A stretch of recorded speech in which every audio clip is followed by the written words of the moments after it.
Hello everyone, so we would like to talk about in this video how van life in the UK compares to van life in Australia, because we did it a little bit there as well. We're 2 months into our living in our van here. We did 8 months in Australia 2 years ago. So Chinaka, what would you say is the main difference between the UK and Australia?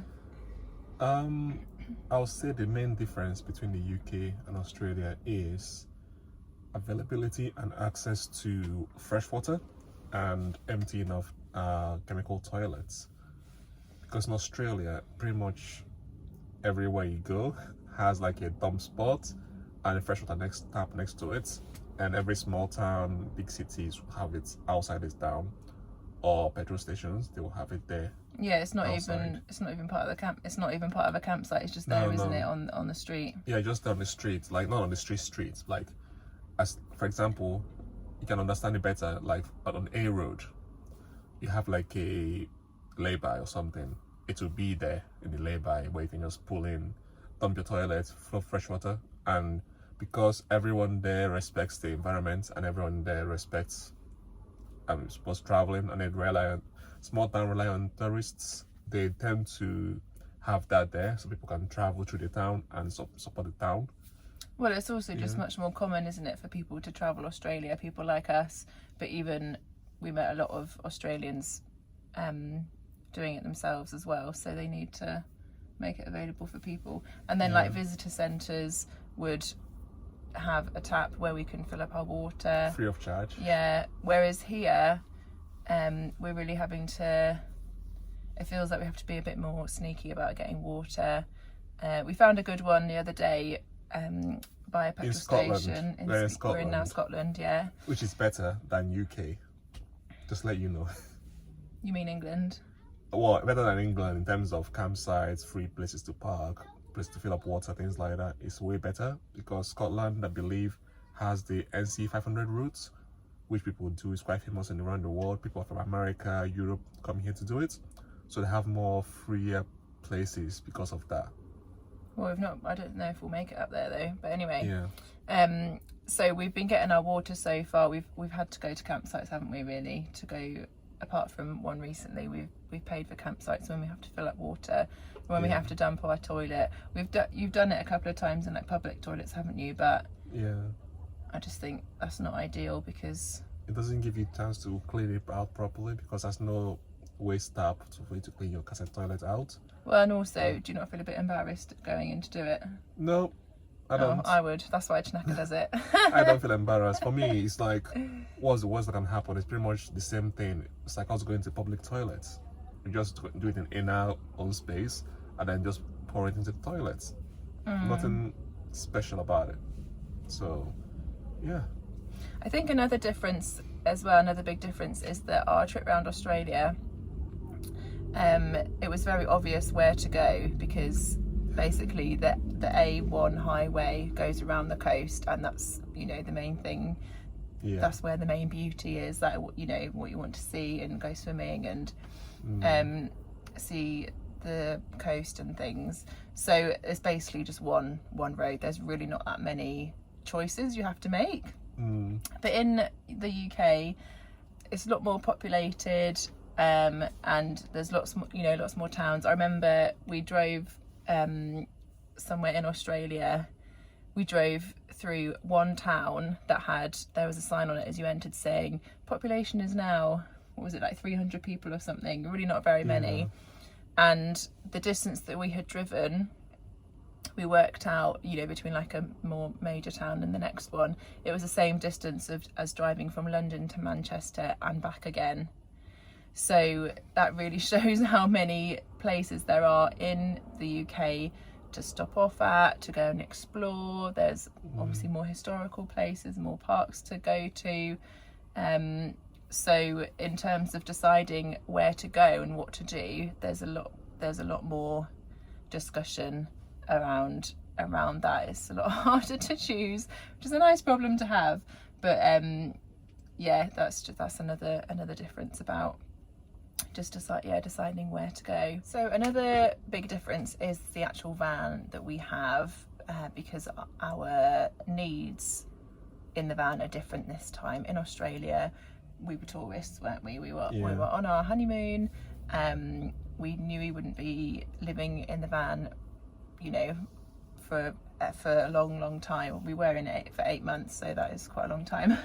But you know, this time we are we're working. We've both got a job. We're traveling around in the van. So you know, this time we needed a bit more space, and because of the facilities not being as available like they are in Australia, we felt that we wanted a shower and an oven as well, which we didn't have those things in our Australian van. We did have a portable toilet which we used kind of at night time.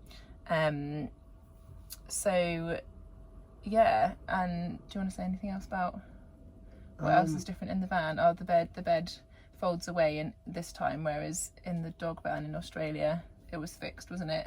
Because we didn't make that one, we bought it already converted. Yeah, we did. And also with that, because we bought it converted already, we weren't sure about how much insulation it had or what kind of insulation it had, and I really didn't have any tools with me to have a look or fix it up, so I just left it how it is, which is a good or bad thing. But we found out because of the weather in Australia, it got really hot. Like, the van got really hot. It got to like 50 degrees or 40 degrees temperature outside. And inside the van was like 70 degrees or so. And it got really, really hot because they haven't had more windows around it. Even though we put like window films on the window, it was still hot in the van. And we didn't have any fan or things like that. We had was aircon, which can run a fan on, but it's only one big aircon on the unit. You need to have like plug-in to use it, because it drained the battery a lot. So if we were desperate, then we would, and then when we would plug in somewhere. You got comes out and plug in, But here in the UK it's a bit cooler than Australia, so we installed 2 fans, one for in, one for out, and it goes both vice versa. Got a max air fan, so we're now not having an aircon this van this time round because we didn't think we need it, because it's way cooler here in UK than it is in Australia. It doesn't get 50 degrees temperature. But yeah, that's the main difference pretty much. Well, it was our choice this time, wasn't it? Whereas in Australia we didn't, like you said, because we were tourists really. Just bought what we had. We didn't have our tools. We didn't. Yeah. I know some people do travel to Australia and build their own van, but we didn't do that. Okay, what's next?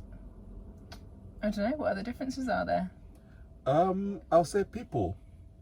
All right. People, travel around the UK, we noticed that people up north are more friendly. And the stereotype is true.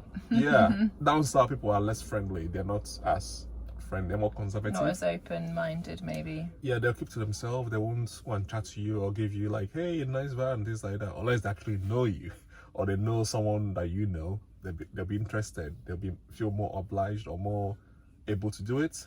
But here up north, a guy just come up to us in the petrol station and be like, "Is that a van? Oh, nice van. Yeah, what are you guys doing? You should check out this place, great van, or have a good day." It's like just things like that.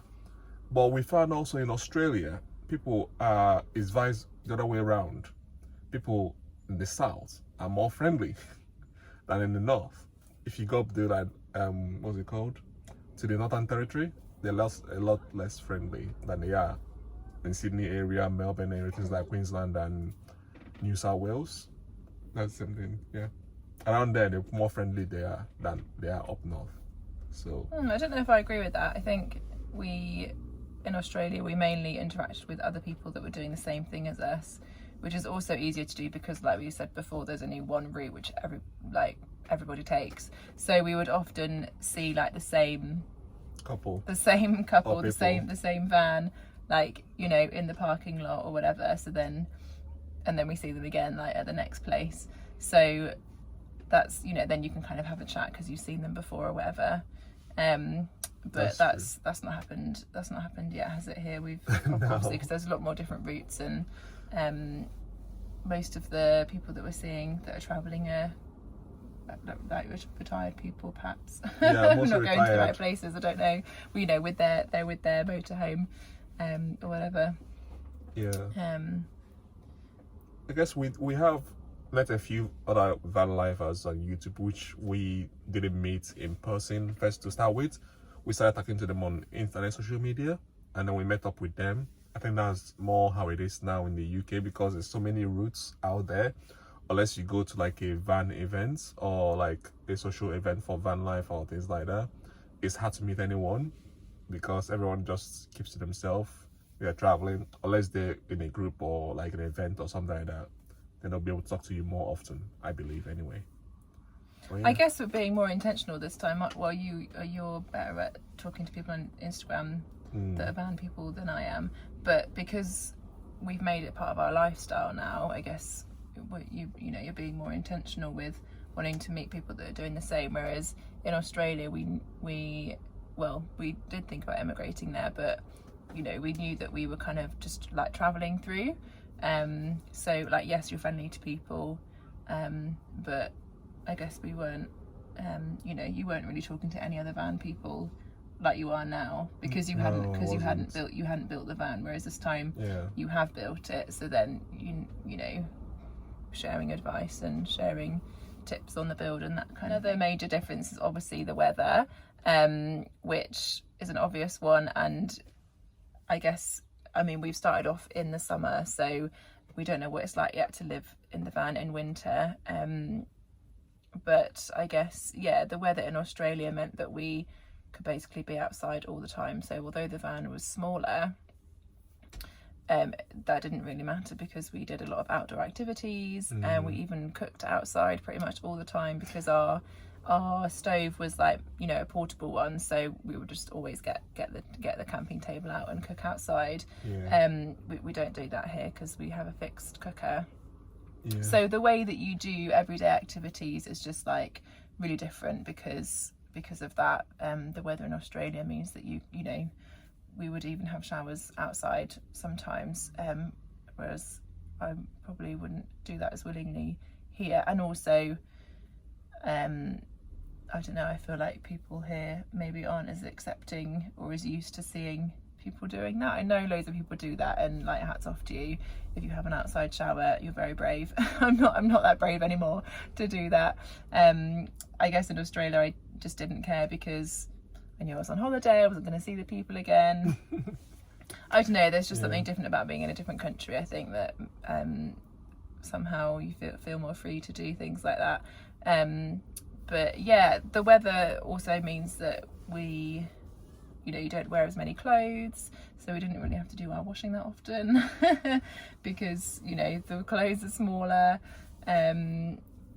But yeah, I guess we should do another chat about that, about winter in the van. Yeah, I guess in Australia we only had one suitcase each. We came one suitcase and we left the one suitcase each. Yeah. So we couldn't like buy we didn't take all our stuff. Loads of stuff on the way, but in England we pretty much can do that if we want, because we got the space and we got the roof box to put stuff in. Yeah, that's true. So we can do more. What things have we bought along the road already, like clothes wise, or things that we I haven't. Yeah, we have actually. We've bought you some nice walking trousers. Oh yeah, pretty much. I bought a new pair of walking boots because my other ones went missing. We didn't have our walking boots in Australia, so when we did do a big hike in New Zealand actually, but we hired the gear there. So yeah, that is another difference. You're right. We can have more access to our things that we maybe don't need that often, but we do want kit, like walking kit, or other things other hobbies we might decide we want to take up. Been thinking about paddleboarding, haven't we? Yeah, paddleboarding, but we're just considering it, but you're just seeing how often we do it. we can invest more in things, that's true, and carry them with us, and if we don't use them that often, then it doesn't matter, they just get packed away upstairs. Yeah, we got upstairs, we got double decker. Okay guys, well, if you want to hear more about our thoughts on lifestyle, on van life in the UK, what it's going so far, we can do this again in a few months time. Let us know, comment below, let us know.